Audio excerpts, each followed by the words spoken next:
fui dar uma pesquisada. Eu descobri que eles nunca se explodiram porque, na verdade, a Guerra Fria era só uma fachada. Os Estados Unidos e a União Soviética eram controlados pelos Illuminati. Eles foram criados durante a Segunda Guerra Mundial pela família Rothschild para se infiltrar na maçonaria americana e nas seitas ocultistas soviéticas. Eles lucraram com a corrida armamentista botando medo no mundo todo. Isso me lembra de uma coisa muito importante. Pesquisar é sempre muito legal, mas não acredite em tudo que você lê na internet.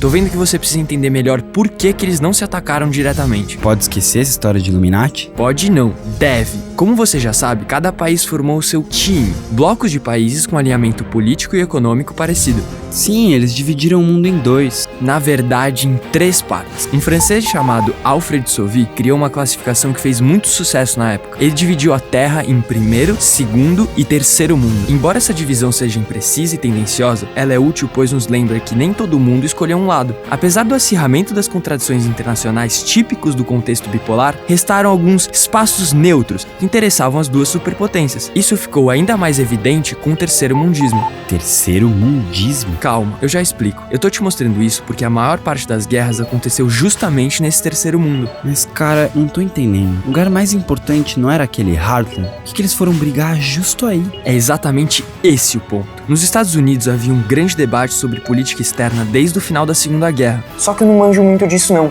Tem uma amiga que manda muito bem que vai saber te explicar melhor. Deixa eu ligar pra ela. E aí, gente, tudo bem?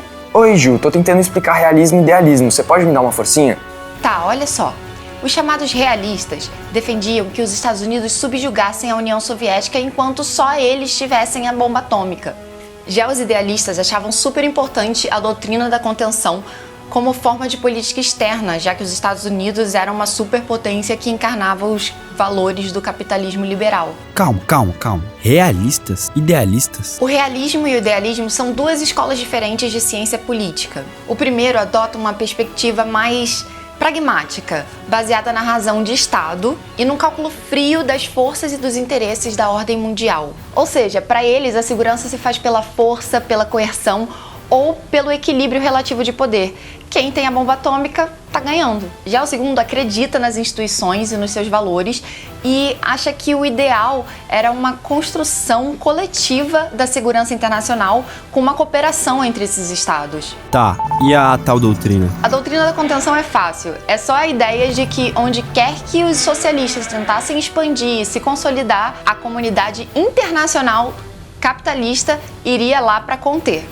Contenção. Mas isso ainda não faz sentido. Da última vez você passou um tempão explicando como quem tá no Heartland tá bem protegido e que quem controla ele pode isolar o resto do mundo se quiser. Agora você tá me dizendo que os Estados Unidos é que cercaram a União Soviética. Cara, não fui eu quem falou isso do Heartland. Essa é uma das teorias. A doutrina da contenção só faz sentido quando pensamos num outro conceito, o Ringland. Heartland, Ringland. Vou ficar louco com esses nomes de gringo.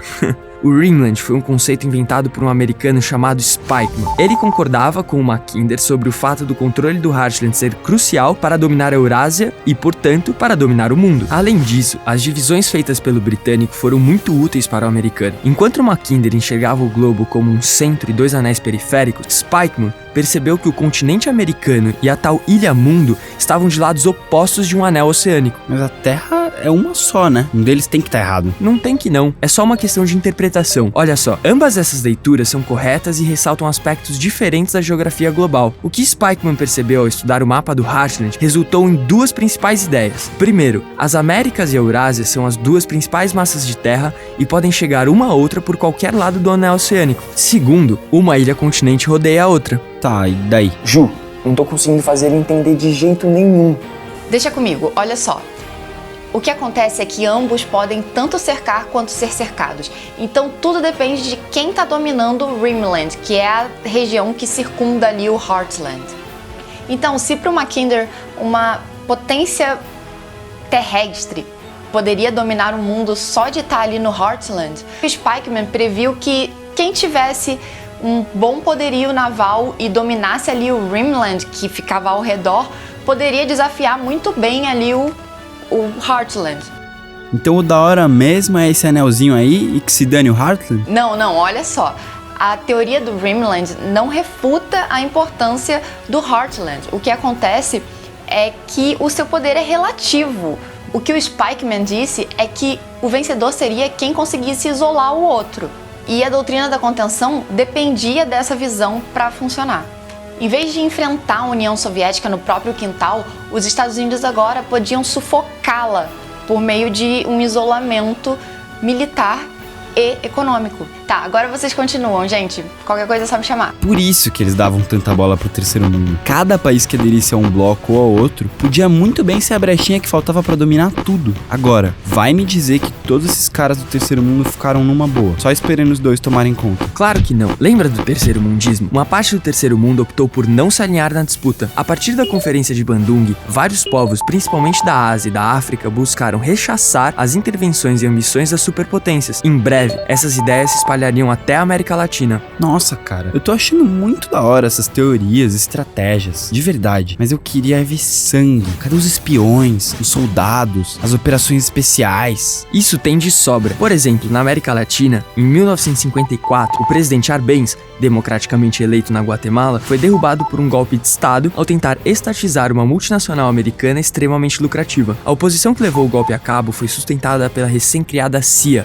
Na África, começavam a surgir movimentos nacionalistas de contestação do domínio europeu, instigados pela derrota do nazifascismo imperialista e pelos movimentos de independência ao redor do mundo. No Oriente Médio, o líder iraniano Mossadegh nacionalizaria as operações da British Petroleum, o que levaria os Estados Unidos e o Reino Unido a conduzirem a Operação Ajax, o golpe que derrubou o presidente nacionalista e colocou em seu lugar o Shah Reza Pahlavi, mais favorável aos interesses do Ocidente. Além disso, no Egito seria desencadeada a Guerra do Suez, em 1956, devido à estatização do canal pelo líder nacionalista Nasser. Sua vitória conferiu muita força ao chamado pan-arabismo. Nossa, cara, eu queria sangue, mas aí já é demais. Tem mais algum conflito que eu preciso saber? Tem um essencial. A Guerra da Coreia, sem dúvida, é muito importante. A Península Coreana, que por muito tempo estivera sob domínio japonês, não encontrou paz com o final da Segunda Guerra. Os militares americanos estabeleceram um regime liderado por um coreano criado nos Estados Unidos, chamado Syngman Rhee. Os ataques do governo oposição, seja indiretamente, através de medidas autoritárias ou por meio de perseguições políticas diretas, acirraram as tensões do país. A polarização entre o norte comunista e o sul capitalista nessa guerra divide a Coreia em dois até hoje. Então, nessa última ficou empatado. Considerando a maioria dos conflitos, não havia um vencedor claro entre os blocos. A Coreia foi um símbolo dessa equiparação de forças. Altos e baixos à parte, eles mantiveram relativo equilíbrio no cabo de guerra territorial. Esse cabo de guerra vai acabar fazendo o mundo arrebentar de vez. O pior é que ele quase fez. Um belo dia saiu nos jornais americanos a notícia de que os soviéticos estavam colocando mísseis nucleares em Cuba, tão próximo dos Estados Unidos que não se sabia se o sistema antimísseis reagiria a tempo. A tensão diplomática resultante ficou conhecida pelos americanos como crise dos mísseis cubanos. O presidente Kennedy impôs um bloqueio naval imediato à ilha e o mundo se viu mais perto do que nunca antes de uma guerra atômica em escala desastrosa. Para de enrolar e me conta, o que saiu das negociações? Como você sabe que houve negociações? Meio óbvio, né? Senão, a gente não estaria aqui agora. Definitivamente não. Deixa eu te explicar uma coisinha antes. Os Estados Unidos decidiram por uma abordagem idealista no começo da Guerra Fria, ou seja, escolhendo a doutrina da contenção, mesmo com aliados importantes, como Churchill, defendendo o uso das bombas nucleares. No entanto, quando a União Soviética consegue o segredo da bomba, tiveram que mudar sua abordagem. Embora tenham dado continuidade à contenção, os Estados Unidos embarcaram na corrida nuclear por conta da doutrina da dissuasão. Dissuasão? O que é isso? A dissuasão nuclear tem como princípio a ideia da neutralização das forças adversárias. Por isso, os dois lados competiam em quantas vezes podiam destruir o mundo. Calma, então pra eles, a solução pra ninguém explodir uma bomba atômica é construir mais bomba. Por incrível que pareça, é isso mesmo. Ou era até a crise dos mísseis. Ambos os lados perceberam que a situação estava ficando insustentável. Eles concordaram que precisavam diminuir as tensões entre os dois blocos. A União Soviética concordaria em retirar os mísseis de Cuba. Em troca, os Estados Unidos retirariam as ogivas que haviam na Turquia desde 1961. A política de apaziguamento resultante é chamada de doutrina da distensão. Doutrina pra lá, doutrina pra cá. O que essa daí significa? Significa que eles combinaram dar uma recuada em conjunto. Isso só poderia dar certo se ambos estivessem honestamente em acordo. Esse recuo foi simbolizado por 3 mudanças: a instalação de uma linha telefônica direta entre a Casa Branca e o Kremlin, um acordo que proibia todos os testes atômicos não subterrâneos e o Tratado de Não Proliferação de Armas Nucleares. Isso foi visto visto como uma renovação das condutas diplomáticas. Saquei. É tipo uma trégua entre o capitalismo e o socialismo. Não, a distensão é entre os Estados Unidos e a União Soviética. Países socialistas e capitalistas ainda teriam muitas contas pra acertar. Mas isso fica pra próxima. A gente ainda vai entrar de cabeça no atoleiro do Vietnã. Mas você precisa criar drama